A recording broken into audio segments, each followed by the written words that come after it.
Hi guys, in this video we're going to give you an overview of keto and intermittent fasting, okay, from A to Z. Let's take a look at all the things that happen and all the barriers that you might run into.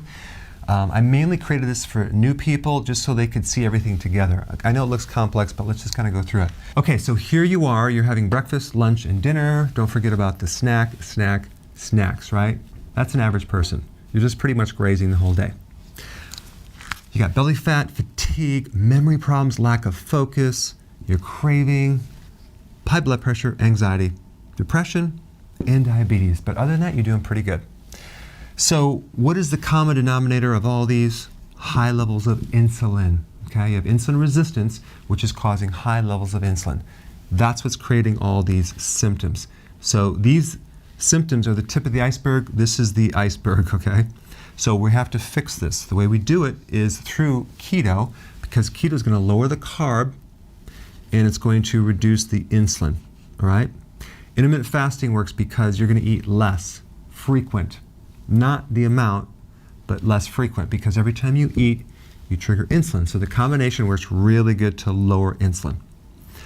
Okay, so you're going to start it, right? Okay, so now between day 1 and day 3, you may go through a little transition period, which you're going to feel some symptoms of low blood sugar, and that would be lightheadedness, hunger, and cravings, maybe a headache. You have to realize it's temporary, and if you give up right here, you're going to lose the benefits of all the great things down the road. So just realize it's going to happen and just hang in there, but you can actually increase potassium and B vitamins to make it even smoother. I recommend electrolyte powder and nutritional yeast tablets. Okay, so for this we're going to do 3 meals only, no snacks, because we're transitioning from sugar to fat. So when you make the transition, you're going to make new cellular machines that run on fat and not sugar anymore, okay? That's keto adaptation. Now, the way to do that is you're going to go from one meal to the next. You're going to have to add some fat to satisfy you so you're not hungry. So the fat is the thing that you need to adjust so you have just the right amount. So it's not too much where you're feeling bloated and right shoulder pain and a headache. And you have just enough to go from this meal to this meal when you're satisfied. Okay, so you're going to play around with that and adjust that. I'm talking like brie cheese, nuts, pecans are good, walnuts are good, eggs are good, avocado is good. Any of those fats are really healthy.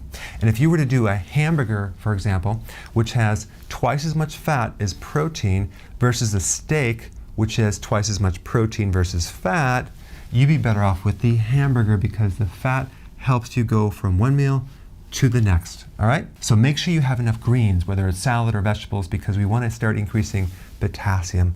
Very important. You need 4,700 milligrams of potassium. That's between 7 and 10 cups of salad. That's a nutrient-dense food to allow the hunger to go away because your body's finally going to be satisfied of nutrients, okay? So you're not eating these empty calories. But primarily you're going to get a lot of potassium to really help reverse this insulin resistance problem. Now you may experience constipation, for example, in which you might need to even add more potassium, or it could be the vegetables that you're consuming you're not used to, like kale, for example. If you're having too much kale, that can bind you up. If that's the case, switch the vegetable. But let's say you have keto fatigue and you're tired. That usually means low salt, so add some more sea salt. And by the way, when you're doing a ketogenic diet, you need about 1 teaspoon of sea salt every single day, compared to over here, you need about 1/4 of a teaspoon. Okay, so we need more sea salt, not table salt, to actually prevent fatigue and help your body with the electrolyte sodium and chloride. All right, so we're going to do this for a while. We're going to get used to it. Now we're going to slowly graduate to 2 meals per day. The way we're going to do that is we're going to take our breakfast and we're going to start to push it forward. In other words, when you wake up in the morning, ask yourself, am I hungry? No. Good, go longer. Keep going longer and longer and longer. Because if you do this right, you wake up at night, you've been fasting all night, and now you're not hungry in the morning, push it further and further and further until you're at the lunch where you have no more breakfast and you're at 2 meals per day. So that's how we want to graduate slowly, all right? So don't eat if you're not hungry. Now, at this point, a lot of people mention, oh my gosh, I was losing weight on this and I stopped losing weight. You know, what's happening? Well, you don't want to go by your weight. Why? because a lot of people that do this, when you measure them, they are loaded with fat and they have low muscle density. They don't have a lot of muscles anymore. They basically have atrophy. And they think it's just all fat, but it's atrophy. So you're going to start growing more muscle, and all this protein is now retaining in the body. It's a little heavier, and that's why you're stop losing weight, because muscle weighs more than fat, okay? The best indicator for success is your waist circumference, okay? So measure your waist, and that should be shrinking if you're doing this correctly, all right? Now, sometimes you might experience high levels of something called uric acid. You might start noticing a gout symptom. It might not happen, but if it does, that is normal in this transition phase. Or you might, if you're susceptible to getting a kidney stone, you might notice a little pain in your lower back. That's because of the higher levels of uric acid. So you just want to make sure that you're consuming enough lemon juice or lemon in your water, or actual lemons, okay? Lemon is a great thing to help flush that out and counter the effects of stones, gout, and this acid. Okay, so I recommend that. And also apple cider vinegar will also help this as well. Tablespoon in some water, drink it with your meals with a lemon, and you're good to go. A couple of things will happen. You might consume food a little too much because you're like going to 2 meals and you're afraid. You're so used to so many meals, you're like, oh my gosh, am I going to be hungry? So you stuff yourself, right? Well, you just have to make sure that you learn from that and adjust the food, because you probably don't need to stuff yourself. I know this is hard to believe. You might actually cheat on this program somewhere, and you might find that the next day you're like way more hungry than you were yesterday, and you're craving carbs, okay? Because you just bumped yourself out of this whole ketosis. Just stick with the program, get back on the wagon, and continue. But if you consume the wrong foods here, your blood sugar will be off, and the next day you're going to notice like, wow, now I'm like really hungry. That's what that's all about. One thing to note is if you're doing 2 meals, make sure you're not doing low calories. Make sure they're nutrient dense, a little bit more food, so you're actually satisfied. And you're going to do 3 to 6 ounces of protein, unlimited vegetables, and the rest with fat.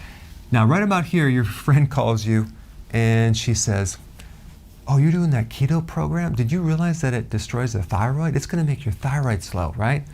Well, let me just explain the facts on that. So number one, we're not doing a low-calorie diet. We're eating less, but we're keeping our calories high. The second thing you need to know is that as your body becomes more efficient, the fuel is a more efficient fuel, the need for thyroid hormones are less. So you're not going to need as much thyroid hormones. So if it goes down a little bit, this is completely normal. You're not losing your hair. You're not having other issues. It's totally fine, especially if it's within the normal range.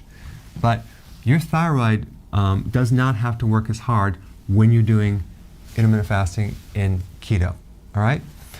Another thing is you might end up at the doctor to get your annual checkup and find that your cholesterol is high.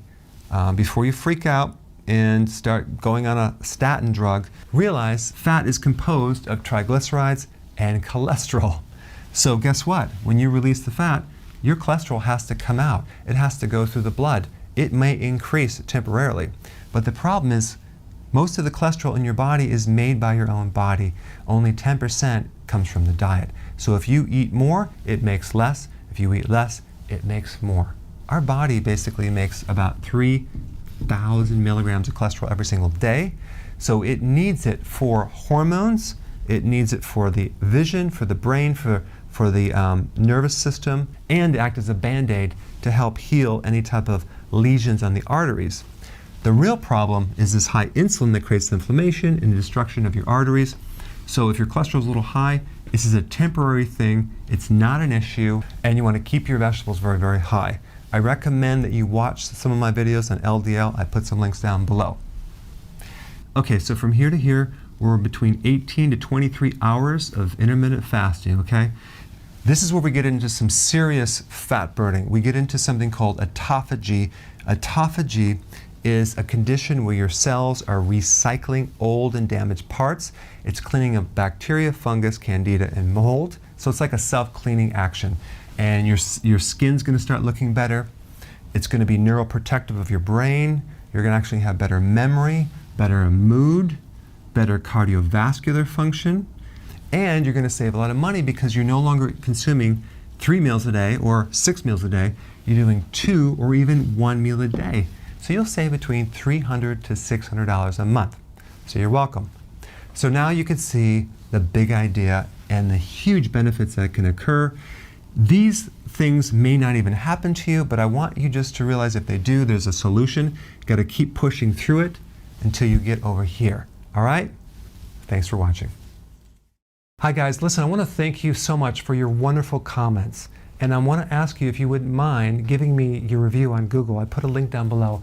I'd really appreciate it. And thank you in advance.